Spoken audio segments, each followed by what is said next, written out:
Federal government clarifies new policy on basic education.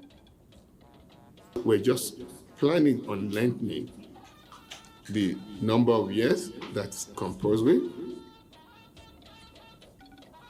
Join us, advocates for creation of Electoral Offences Tribunal. INEC chairman appeals to media executives. Also on the news, federal government meets labor unions, reaffirms commitments to job creation.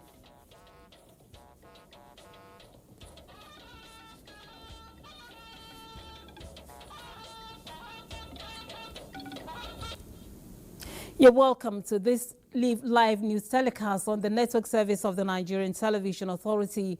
I'm Lami Ali. Joining me from Lagos is Hingino John Adams. Well, Benny Adams will be filling us in with latest from the business world, and he's right here with me in the studio. So, Benny, what's the news in business? It is good news that for the first time in 2025, the capital market is recording a 1 week straight positive gains. More in the bulletin. And of course, Ayo Deji Makinde is standing by with sports updates. So, Ayo, who's winning what? Well, at the moment, is the National Sports Commission that's still winning in terms of strategic partnership and engagement with key stakeholders in the sports sector to really make the sports economy a key contributor to Nigeria's ecosystem. All right, details on that and more in the course of the bulletin. You can follow us on nta.ng/live and on other social media platforms of the NTA displayed on your screen. We begin from the education sector as the federal government dismissed its reports circulating in some media outlets claiming that junior secondary schools, JSS, and senior secondary schools education have been scrapped. Zenret Dingbum reports. On lengthening the number of years that's compulsory from 9 years to 12 years. And before we even get to final decision on this, we will be having a lot of stakeholder engagement. The Minister of Education setting the record straight, emphasizing that if adopted, the policy would make the entire 12 years of basic education free and compulsory, ultimately enhancing student learning and development. For school-based management. In a related development, the minister unveils the reviewed guidelines for the operations of school-based management committees in federal unity colleges across Nigeria. This revision is aimed at strengthening bottom-up education planning and management. This collaborative framework is vital for tackling the issues faced by secondary schools in Nigeria, such as poor infrastructure, resource shortages, and lack of community involvement. We want your school to be managed, operated at your own level, with collaboration from all stakeholders in your community.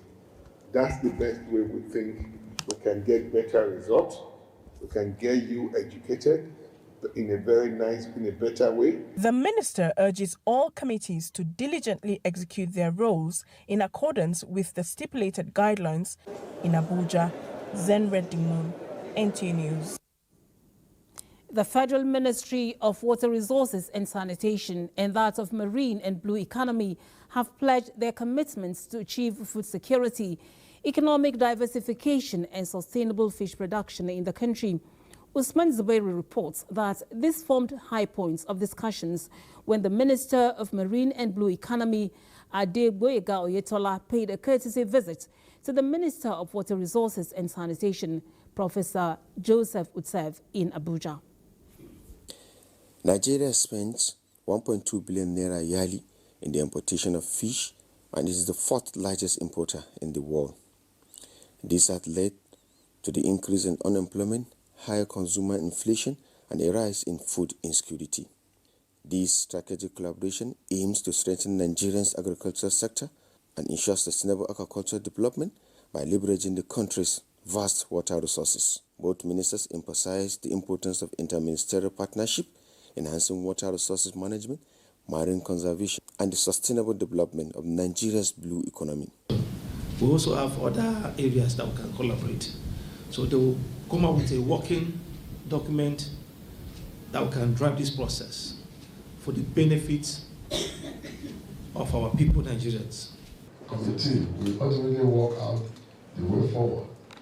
The aim is to achieve substantial progress in the process before the end of the second quarter of this year. It is expected that this collaboration will enhance livelihoods and further foster economic development in coastal communities. Usman. Minister for Youth Development, Ayodele Olawande, has urged young parliamentarians to maximize the opportunity given to them in the political space to make meaningful impact and ensure that the interests of Nigerian youths are effectively protected. This was at the inauguration of the 6th session of the Nigerian Youth Parliament, where 109 newly elected members were sworn in for a 2-year term. National Assembly correspondent Amina Saidu reports. It was a gathering of parliamentarians, dignitaries from the highest levels of government and representatives from the international community coming together to witness the inauguration of the newly inducted members of the Nigerian Youth Parliament. Minister for Youth Development Ayodele Olawande underscored the critical role young parliamentarians play in shaping policies that will drive youth development and contribute to national progress. We are Nigerian youth. Let us together write another story about us. Let us together tell the Nigerian youth that we can do it differently. Let us tell the leaders and elders of this country that whatever mantle is being given to us, we are trained. All the youth parliamentarians, through their leadership, shall be shared the way we allocate committees to senators. The inauguration marks the beginning of a 2-year tenure for the members who are expected to serve as the voice of Nigerian youths, championing policies that address their challenges and aspirations. From the National Assembly, Amina Saidu, NTA News.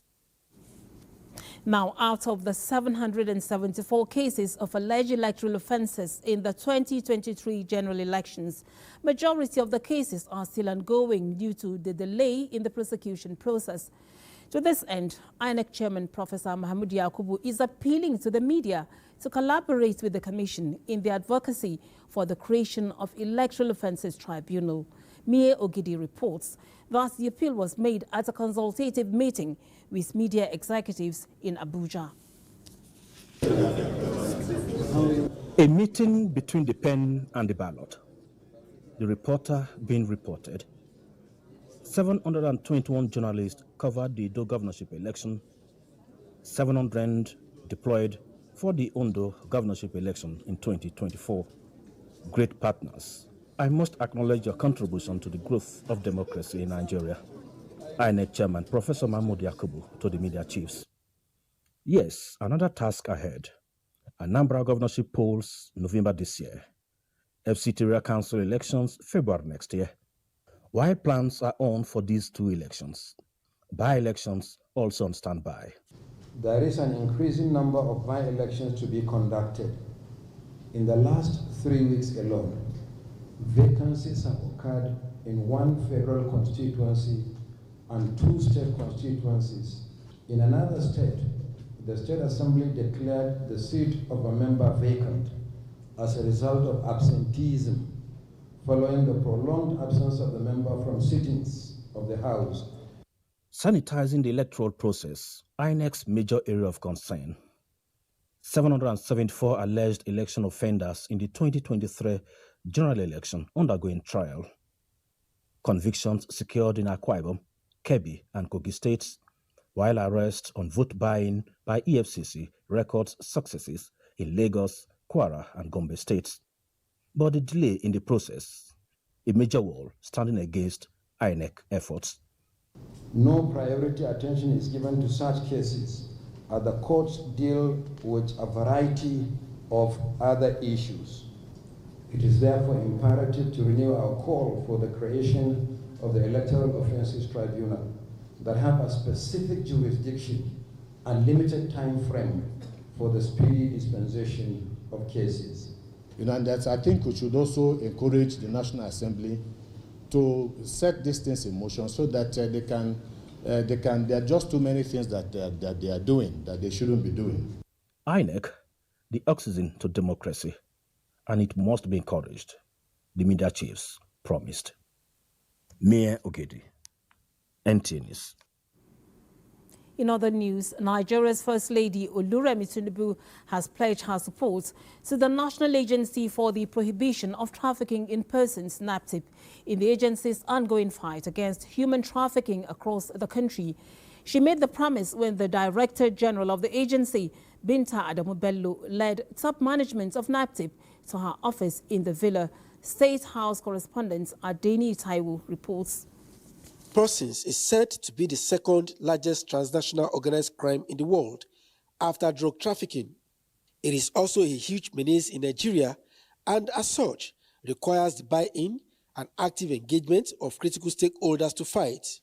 Thank you very much, Your Excellency. Enlisting the support of Nigeria's First Lady Oluremi Tinubu for the NAPTIP's renewed campaign against human trafficking and gender-based violence is top on the agenda as the Director General of the agency, Binta Adamu Bello, led her top management team to the Villa. She says, notwithstanding the agency's string of success, including the recent rescue of 21 young victims taken from Niger State en route to the Republic of Niger, gaps in resource mobilization and legal frameworks are some of the challenges confronting the operations of the agency. She highlighted skills acquisition for some of the victims of trafficking as one of the areas of interventions expected from the First Lady. Limited availability of shelters across Nigeria to provide safe space for victims of human trafficking and gender-based violence who await rehabilitation and reintegration. The voice of Her Excellency will go a million miles in attracting support for the victims and also reducing the scourge in our society. The First Lady's intervention took off on the note of advocacy as she called on youths to stop making themselves easy targets for traffickers by embracing the virtues of patience and hard work. Just a lot of ignorance going on with parents and with young girls thinking that, oh, they can sell their babies to get some money. And I think it's really very, very sad. She followed up with a pledge to provide key support to the agency, starting with interfacing with state governments on its behalf. All your requests to me is justifiable. I pray I'm in a position to assist. But I think, you have a listening president who will listen to you. In skills acquisition, we can help ICT training, we are partnering with people. But only that your victims are more vulnerable. You have to plan their rehabilitation and how to also reintroduce them back to society. And so I think their training has to be different. If you have them at a particular location, we can organize for training and empowerment for them. With the arrival of... The First Lady also granted audience to the new national executives of the National Council for Women's Societies of Nigeria, led by its new national president, Princess Edna Azura. The delegation was in her office to thank her for her motherly support to the council, especially after the passing of its immediate past national president, Hajia Adamulau. Commending them for working together in unity, the First Lady encouraged the council to do more for their members by taking advantage of RHI programs at the subnational levels. You tell the state presidents to go to pay a courtesy visit. It's right for them to acquaint themselves to them and, to also tell them that, I instructed them to come. She reiterated her commitment to building better families through the Renewed Hope initiative in the State House. Adini Taiwo. Communities in Kano embrace climate-smart agriculture. This and more in just a moment. Do stay. The Coordinating Minister of Health and Social Welfare, Professor Muhammad Ali Pate, has inaugurated a unified public health working group to strengthen Nigeria's response to HIV/AIDS, tuberculosis and malaria amid global shifts in health financing. The minister highlighted the federal government's efforts to integrate public health agencies and ensure sustainable funding for essential medical supplies. we proposed that the DG NACA and the Director of Public Health in the ministry co-lead the technical working group that is looking at HIV, TB, and malaria. So that it's not just HIV alone, it's not malaria alone, it's also not TB alone. And that it includes NASCAP, it includes MPHCDA from primary healthcare for the elements that are linked to that. It includes NCDC, it includes malaria program, it includes the TB program, and it also includes NHIA from the market shaping, that's the federal government side. Professor Partey further noted that President Bola Tinubu has established a cabinet committee involving key ministers and the Nigeria Governors Forum to secure long-term funding for critical health interventions. He emphasized that these efforts will protect vulnerable populations, improve access to life-saving treatments, and strengthen Nigeria's healthcare system. The strengthening the resilience of agricultural systems against climate change and boost productivity and livelihoods. 10 local communities in Kano State have been engaged in climate-smart agriculture as part of the Agro-Climatic Resilience for Semi-Arid Landscapes project. A revolving fund worth over 400 million naira has been allocated to support the participating communities. Abdullahi Mustafa brings us the details. The culmination of a collaborative effort to promote climate-smart agriculture in Kano State unfolded with the disbursement of vital funds to beneficiary communities. This followed extensive capacity-building training for farmers in selected value chains. 10 communities each received 48 million naira in revolving funds earmarked for local production, processing, and packaging. It is made available through the Agro-Climatic Resilience for the Semi-Arid Landscape project, which is being jointly implemented by the World Bank, the federal and Kano State governments. The success depends on your commitment to transparency and timely repayments. It's also aimed at building and strengthening the capacity of community interest groups for climatic resilient businesses. Governor Yusuf pledged further collaboration with federal agencies and international organizations to ensure food security and sustainable economic development for Kano State. In Kano, Abdullahi Mustafa, NTA News.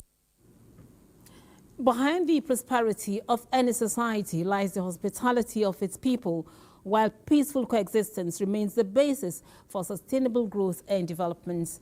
This summed up discussions during the courtesy call of the Shon of Ogbomoso land to Governor Muhammad Inuwa Yahaya while on a visit to Gombe State. Emmanuel Akila reports.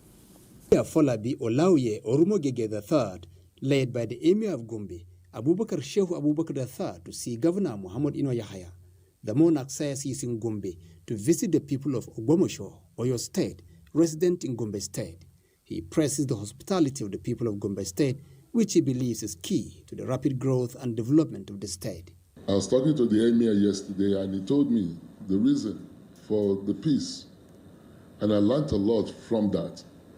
And one of the things I learned when he said it is that we do not see people in terms of who they are. We are all one big family in this town. The Yoruba community in Gombe has made a significant contribution to the socio-economic fabric of our state. Governor Muhammad Inuwa Yahaya recounts the relationship between the people of Ogbomoso and Gombe State, which he says is over a century. Hence, the coming of the monarch would only strengthen the bond of unity, not only between the people of Ogbomoso and Gombe State, but Oyo State and the people of the entire northeast sub-region. In the true spirit of Nigeria, we are one big family, sharing maybe different rooms in one compound with different mothers, but we believe we have one father, which is Nigeria. The people of Ogbomoso, resident in Gombe State, led by the Obayoruba of Gombe, joined the entourage of the Shon of Ogbomoso land on the visit. In Gombe, Emmanuel Akila, NTA. And from Gombe, we go to Osun State, where 10,000 youths are getting a fresh start under a new initiative that places them at the heart of community service and development. Governor Ademola Adeleke says the program is part of a broader initiative to ensure unemployment is reduced in the state. Correspondent Femi Afariogun has the details. Unemployment remains a pressing issue in Nigeria. In Osun State, initiative of Imole Youth Corps, launched by Governor Ademola Adeleke, is geared to rewrite the story for thousands of young people. For Governor Ademola Adeleke, the program is more than just a job placement. It is a structured pathway to employment and skills development. 10,000 youths spread across the 332 political wards are engaged to provide services in the area of health, security, environment, and education. My charge to you all is to demonstrate strong commitment in whatever sector you are assigned to. Future batches of the Imole Youth Corps will be recruited, ensuring that even more young people will have the chance to contribute to the advancement of Osun State other than being idle. With a commitment to performance evaluation and sustainability, the 10,000 Youth Corps will provide essential services while dedication and commitment is required from them as they serve their communities. In Osogbo, Femi Afariogun, NTA News. The federal government has reaffirmed its dedication to fostering open and constructive engagements with labor unions while also strengthening international partnerships for job creation. The Minister of Labour and Employment, Megari Dingatli, stated this when he visited the leadership of the Nigerian Labour Congress. In a bid to solidify industrial harmony, the Minister of Labour and Employment, Mohammed Megari Dingatli, paid a familiarization visit to the leadership of the Nigerian Labour Congress. Commending the union for suspending its planned protest against recent telecom tariff hikes, he emphasized government's unwavering commitment to addressing workers' concerns through dialogue rather than confrontation. Recognizing the NLC's critical role in safeguarding workers' rights, Dingatli assured the union of sustained collaboration to promote fair labor practices. The NLC leadership welcomed the minister's assurances and reiterated its readiness to engage with the government in tackling economic challenges affecting the workforce. Please continue to do the kind of good work you are doing now. I want to believe that the era of demonstrations, protests should be behind our backs now. And there are some people, there are issues that have been on for 2 years, 3 years. Until they are resolved, they will still be hanging there. I will not bother you with all this, but let me thank you, sir, for this show of love. Beyond domestic engagements, the minister also held discussions with a delegation from the IHK Gießen-Friedberg Chamber of Commerce and Industry, Germany, led by its president, Dr. Matthias Leder, and facilitated by Nigeria's former Minister of Information and Culture, Lai Mohammed. The talks focused on expanding job creation through legitimate labor migration and vocational training. Business News is next with Benny. Thank you, Lami. And now talking business. In a bid to provide affordable energy and collaborative spaces for entrepreneurs in the country, the Small and Medium Enterprises Development Agency of Nigeria has formally launched a solar-powered fashion hub for garment making and has also unveiled a market space for MSMEs. Moplang Dakog reports that the formal opening of the facilities were made possible through the sponsorship of the United Nations Development Program. Small businesses struggle with erratic power supply and the cost of alternative energy sources. At the Idu business ecosystem in Abuja, a quiet revolution is taking place, simply powered by the sun. The Small and Medium Enterprises Development Agency, SMEDAN, has just launched a solar-powered garment facility with huge support by the United Nations Development Program, UNDP. I say, you know what, I'm actually excited to be part of this vision. For Josephine Okoye, who along with others have made more than 36,000 garments in the facility in the last 6 weeks, this is more than just a workspace. It is a symbol of possibility. For me in particular, it was a game changer. At the first week, it was unreal. I didn't want to believe that. Every day, morning, noon, and night, that there will be light in Nigeria. Josephine is not alone in her excitement. Smedan, the UNDP, and others are enthusiastic. Right now, small businesses can come in here, book a machine to work for free. They don't bother about power. They don't bother about buying the machine. They don't bother about maintaining the machine. So this is more money coming to our small businesses for them to increase their productivity. I think the message here is about the fact that there are great opportunities for this country, particularly the creation of jobs, the creation of wealth, and we need to empower small and medium-scale enterprises. With the unveiling of these facilities to be replicated across the country, Smedan has created a hub where entrepreneurs can access equipment no longer deemed by power shortages, but by the sun. In Abuja, Moplang Dakok, NTA News.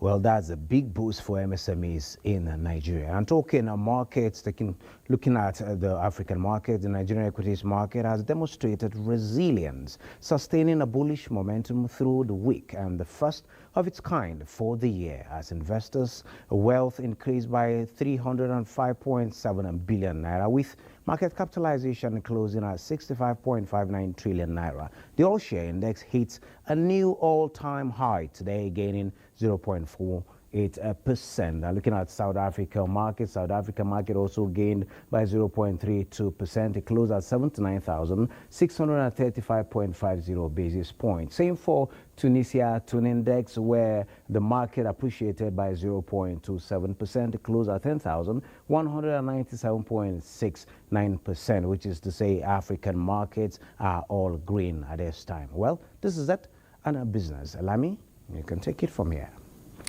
Thank you, Benny.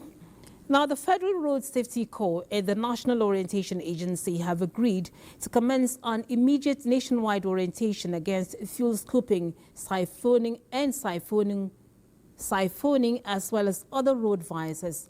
The two agencies arrived at this conclusion after an engagement between the Director General NOA, Lanre Isaonilu, and the FRSC Co-Marshal at the headquarters of the FRSC in Abuja. Oyeyemi Ajayi has details.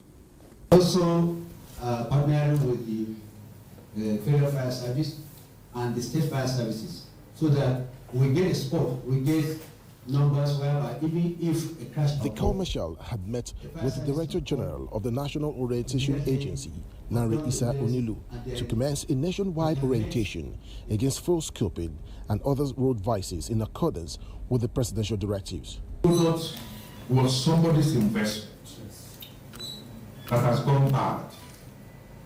The Nigerians of old will be concerned about the person whose money and investment has gone to waste, not trying to take advantage of another person's misfortune. It could be recollected that some days ago, the leadership of the National Association of Nigerian Students, NANS, threatened FRSC commands in parts of the country due to the impoundment of some vehicles with the association's number plates, which the court tagged to be fake. I want to say... Now, this meeting is to iron things out between them and also for the court to properly sensitize the Students' Association on the essence of the crackdown. We want a duty for FRSC to be able to sensitize, enlighten, and reduce road traffic crashes. The Senior Special Assistant to the President of Student Matters will let the team, however, condemned in totality the proliferation of fake number plates, describing it as a threat to national security and a mockery to the country's transportation system. Student and road safety must work hand in hand to curb crime in this country. It is when students provide information that the road safety, police, and other security agencies can do their work. NANS has equally issued for withdrawal of plate number that is not authorized. Note that there are people who even use NANS name to go and steal, to do all that so that they will escape police. Because I know, so we believe in constructive engagement.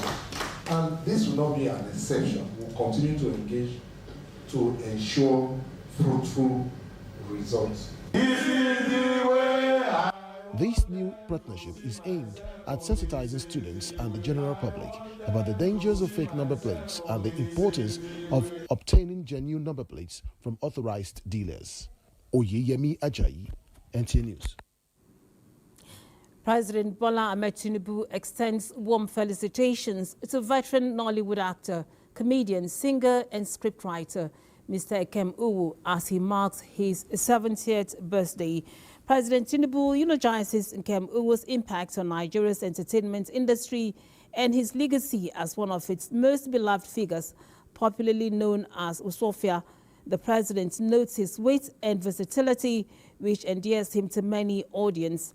The president also celebrates his achievements, including the Africa Movie Academy Award for Best Actor in a Leading Role in 2008 in the film Stronger Than Pain. President Tinubu commends Uwu's dedication to storytelling, which has entertained millions and showcased Nigeria's rich cultural heritage to the world, as he prays for more vision to continue to inspire the younger generation. And Nigeria's First Lady, Oluremi Tinubu, celebrates renowned entrepreneur, socialite and icon, Chief Mrs. April Benson, as she joins the League of Nonagenarians.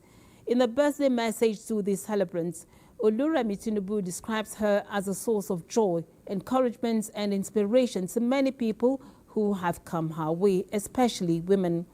The First Lady says Chief Benson's immense contribution in empowering young girls and women in the fashion and beauty industry through the April Benson Beauty Training Institute remains admirable, as she prays for many more years in divine health, joy and peace for her.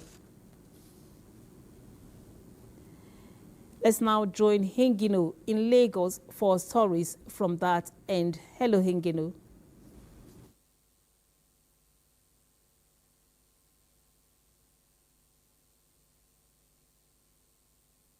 Thank you, Lami.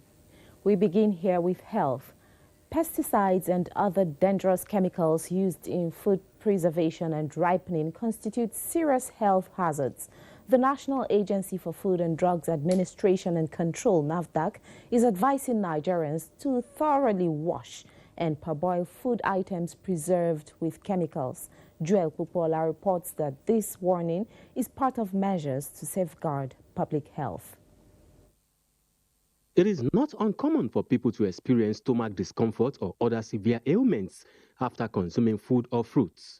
Many experiences like this, experts say, may be as a result of use of pesticides in food preservation.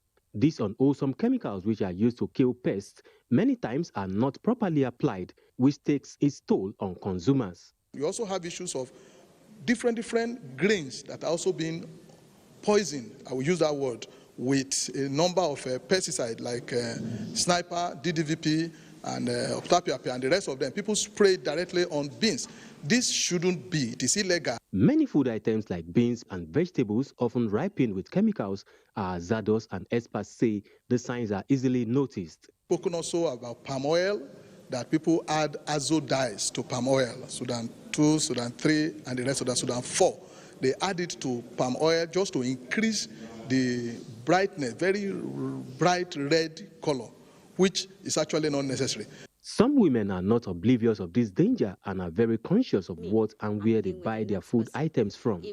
For some people like me, if I want to cook beans, I go leave them for 2 hours. After that one, I will commot the water. If I commot the water, I will put another water for fire. After the water will hot, before I will put that beans inside. After that one, I will put pepper, put oil, put everything I need inside. NAFDAC says it is important to guard against these harmful practices to safeguard public health. In Lagos, Joel Pupola, NTA News. And talking education now, the inability to fully adhere to school safety policies has been described as the bane of various challenges facing the education sector. Stakeholders believe that holistic implementation of the policies will serve as antidote to the challenges in the sector. Bolaji Akim completes the story.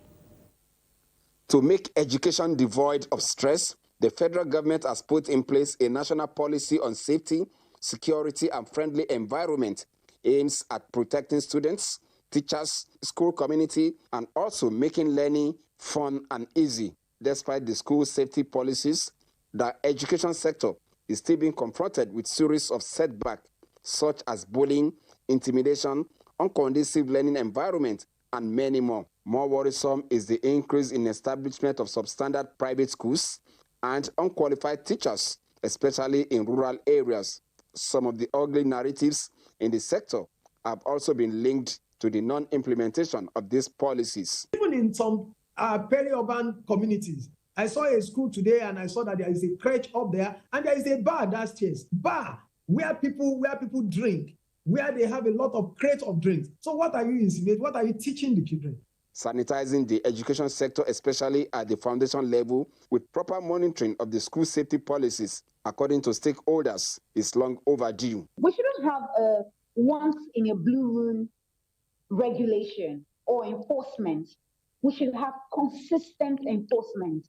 Now we have established them, but implementing and enforcing them in our schools has been a major issue. For impactful safety policies in Nigeria, stakeholders are canvassing for engagement of the wider community. In Lagos, Bolaji Akeem, NTA News. Those are the stories from Lagos. Network News continues after the break. Thank you for saying. Troops of the Nigerian Armed Forces have eliminated 3 wanted bandit leaders and some of their foot soldiers in Zamfara State. Defense correspondent Ismail Musa reports that the Chief of Defense Staff, General Christopher Musa, confirmed this during the closing ceremony of the 2025 Joint Task Force Commanders Conference in Abuja. Top at the end of the 2025 Joint Task Force Commanders Conference is the confirmation of the elimination of 3 wanted bandit leaders. The Chief of Defense Staff, General Christopher Musa, who made the confirmation, said troops of Operation Fansan Yamma under the ongoing Operation Show No Mercy eliminated the notorious bandit leaders along with 4 of their fighters in Ruandawa village, Marwa local government area of Zamfara State. One of the latest victories in the campaign is the elimination of the notorious bandit leader Kachala Nafaranshi, along with several of his fighters during an aggressive raid in the forests of Zrumi local government just last night. Another victory was the clearing of Sani Black's fortress at Tunga Fulani Hills, a notorious hideout that has served as a strategic base for banditry in the area. Security operatives backed by the air component of the Nigerian Air Force stormed the location, destroyed the camp, and burned down Sani Black's house, forcing him to flee. The success, he noted, is a product of synergy among the services, security agencies, and the public. We're able to take out about 3 to 4 major bandits, leaders, and this is to show the commitment and the dedication of the troops on ground. The Chief of Defense Staff, General Christopher Musa, enjoined Nigerians to see the ongoing renewed fight against criminality as a collective responsibility by providing timely intelligence report to security agencies. This, he said, will enhance proactive rather than reactive operations. From the Defense Headquarters in Abuja, Ismail Musa, NTA News. Residents of Kaduna continue contending with lack of power supply, which is crippling their economic and social activities. Kaduna town has been in total darkness for 5 consecutive days following a dispute between the management and staff of the Kaduna Electricity Company. Suraj Abdullahi reports that efforts by Kaduna State government to resolve the standoff has hit a brick wall.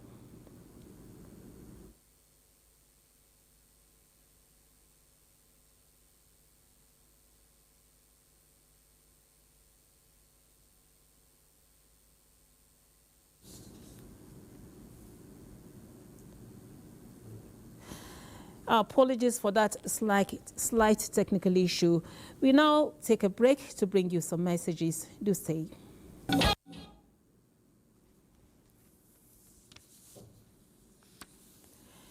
Now, mourners and sympathizers have continued to troop into the palace of Alapero of Iperu-Remo, Ogun State, for condolences over the passing of Ijebu-Remo monarch Oba Adeleke Adelekan Idowu Basibo Anthony Gandonu, who visited the ancient Iperu town, catches the mood of the people. while expressing his shock over the transition, said his father died without any sign of sickness, and at exactly 23 years, he received his staff of office from the state government, making 23 years on the throne. Thursday morning, when all of this started, less than 48 hours, and the whole story exchange is no more. So you can imagine it's too sudden to call. It's unbelievable.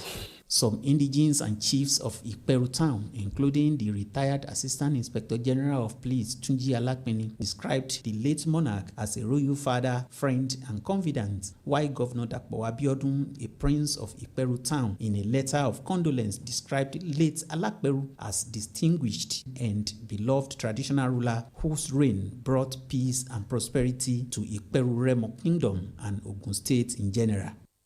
I've seen him as somebody who is diligent in his duty. Really, it was something that breaking my heart when I heard about the news of the part on of the Kabisi. A tour around the ancient city of Ikperu in the Ikene local government area revealed that the town was calm as commercial activities were going on peacefully. From Ikperu, Anthony Gandonu, NTA. In his State of the Nation address, South African President Cyril Ramaphosa says Africa should not agree to be bullied into non-factual assertions in accusations of abuse of human rights. And UN Secretary General appeals for further calm in Democratic Republic of Congo as the humanitarian crisis is becoming dire. Kolo Mohammed brings us details on these and other stories on Global Updates. Bloc's military mission deployed to Democratic Republic of Congo to help tackle armed groups. At least 20 peacekeepers, including 14 South African and 3 Malawians, were killed last week as M23 rebels captured the key city of Goma. President Chikwera said that his decision was meant to honor the declaration of ceasefire by the warring parties. It is in pursuant of that agreement that the president of Malawi has seen it fit to contribute to the peace-building effort by withdrawing troops from the region for peaceful negotiation.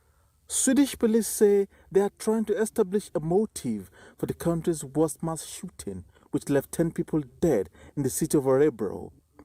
Swedish King Carl Gustaf says he and Queen Sylvia are deeply shocked by the mass shooting.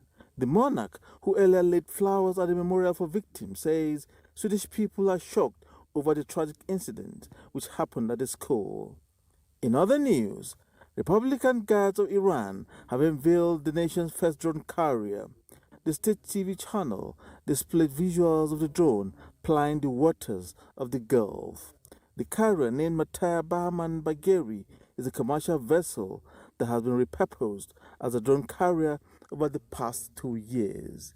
Kolo Muhammad, NTA News. Here is Ayodeji Makinde with Sports News. Oh yes, thanks Lami. Let's begin from the home front where Nigeria will commence preparation in Ikene, Ogun State for the two-legged qualifier against South Africa as the race to reach the finals of the FIFA Under-17 Women's World Cup in Morocco from October 17 to November 8 begins.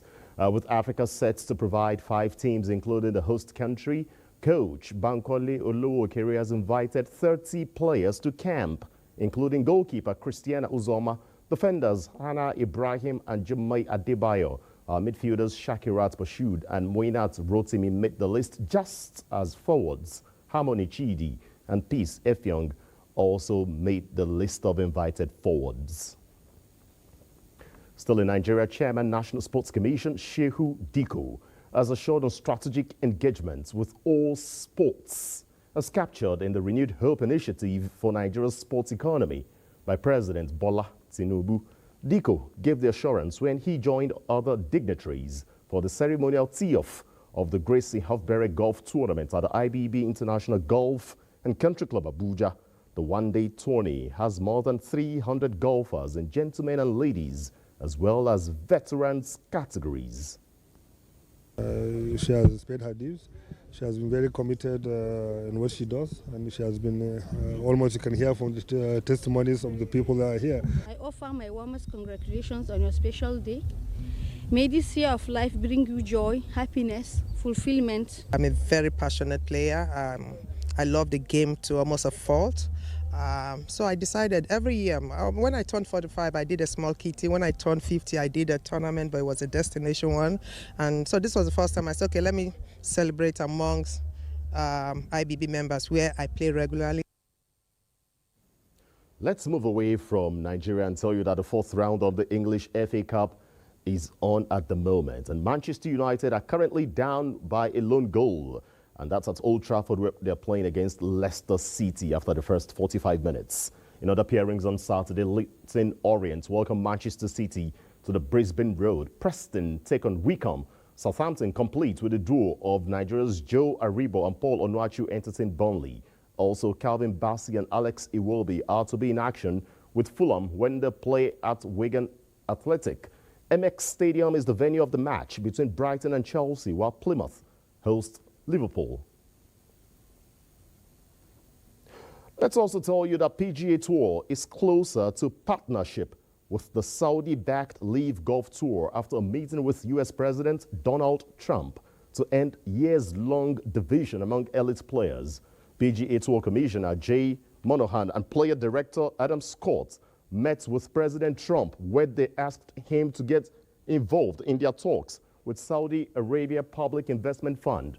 After a year of acrimony, the PGA Tour, PIF, and Hero-based DP World Tour announced the framework agreement in June 2023 to house the commercial operations in a new entity and set December 31 as that year for a deadline to reach a definitive agreement. And that's your sports. It's back to Lami. Many thanks, Ayo. Arrangements for the burial of late John Progress Igbo has been announced by the family. A release by Professor Steve Igbo, former Executive Director, Admin and Training of the Nigerian Television Authority, on behalf of the family indicates that late John Progress Igbo will be laid to rest on the 8th of February 2025 at his residence in Ezika, Unisha, Ebonyi State. And that does it on the news. We thank you for being a part of it. Do have a good weekend. I'm Lami Ali.